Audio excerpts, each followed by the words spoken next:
बिस्मिल्लाहिर्रहमानिर्रहीम। अस्सलाम वालेकुम दोस्तों, अवां उस्ताद अब्दुल गफ़ार तव्हां ॾिसी रहिया मुंहिंजो यूट्यूब चैनल। दोस्तों, एक नए सबक सां गॾु तव्हांजी ख़िदमत में। दोस्तों, अॼु सबक 11 पढ़ंदासीं दर्जे 5 मां, जंहिंजो उनवान आहे मोहम्मद उस्मान ॾीपलाई। तव्हां दोस्तनि खे गुज़ारिश आहे जेकॾहिं चैनल ते नवां आहियो चैनल खे सब्सक्राइब, वीडियो खे लाइक शेयर ऐं पंहिंजी क़ीमती राय खां असांखे ज़रूरु आगाह कंदा। हलूं था सबक जे तरफ़। सबक 11 मोहम्मद उस्मान ॾीपलाई। मोहम्मद उस्मान ॾीपलाईअ जो ॻाणेटो नामवर आलमनि, अदीबनि ऐं सहाफ़िन में थिए थो। मोहम्मद उस्मान ॾीपलाईअ जो जनम 13 जून 1908 ईस्वीअ ते थरपारकर ज़िले जे शहर ॾीपले में थियो। संदसि वालिद हबीबुल्लाह हिकु नंढड़ो वापारी हो। मोहम्मद उस्मान ॾीपलाईअ जी शुरूआती तइलीम ॾीपले जे प्राइमरी स्कूल में थी, जिते हू 6 दर्जा सिंधी पढ़ियो। वधीक तइलीम जो ॾीपले में बंदोबस्त न हुअण करे अॻिते पढ़ी न सघियो, पर पंहिंजी ज़ाती शौक़ ऐं महिनत सां उर्दू, अरबी, फ़ारसी ऐं हिंदी चङीअ तरह सिखी वियो। स्कूल में संदसि शुमार ज़हीन ॿारनि में थींदो हो। मोहम्मद उस्मान ॾीपलाईअ खे नंढे हूंदे खां ई लिखण पढ़ण जो घणो शौक़ु हूंदो हो। 4 दर्जे में पंहिंजे हम क्लासी दोस्तनि लाइ हथ सां लिखियल हफ़्तेवार अख़बार फ़रहत आसार कढियाईं। उन में आखाणियूं, टोटका ऐं ख़बरूं ॾींदो हो। सन 1924 ईस्वीअ में जॾहिं 16 वरहनि जो हो, तॾहिं संदसि हिकु तारीख़ी मज़मून दहलीअ मां निकिरंदड़ मशहूर उर्दू रिसाले मिनादी में छपियो।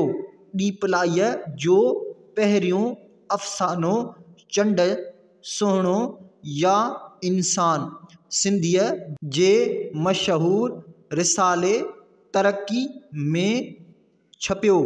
पाण 19 वरहनि जो हो त संदसि पहिरियों किताब क़ुरानी दुआऊं छपियो ऐं खेसि इनाम पिणु मिलियो।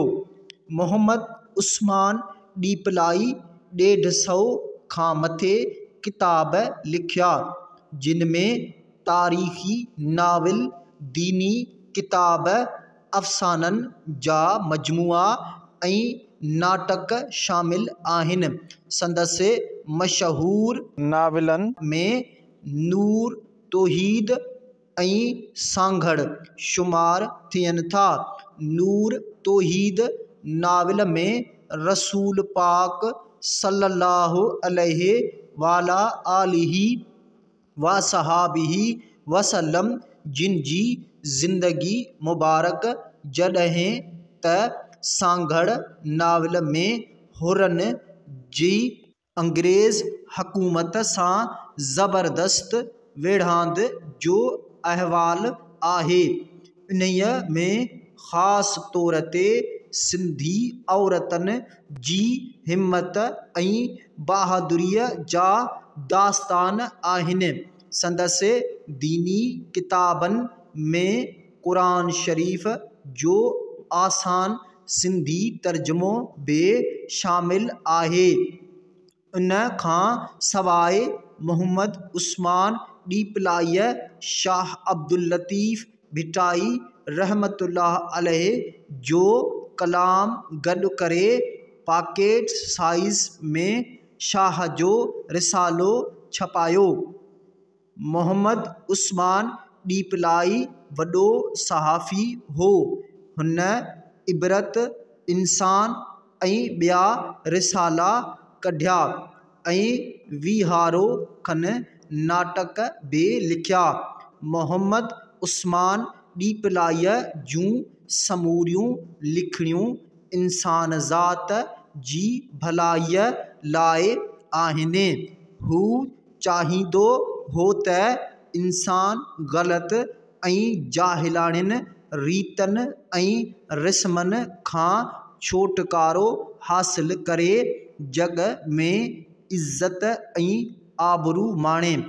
संदसि ख़िदमतनि जी मञता में खेसि 2004 ईस्वीअ में सदर पाकिस्तान तरफ़ां प्राइड ऑफ परफॉर्मेंस जो एवॉर्ड ॾिनो वियो।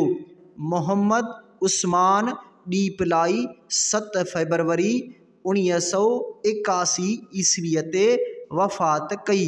संदसि आख़िरी आरामगाह कंटोनमेंट क़ब्रिस्तान हैदराबाद में आहे।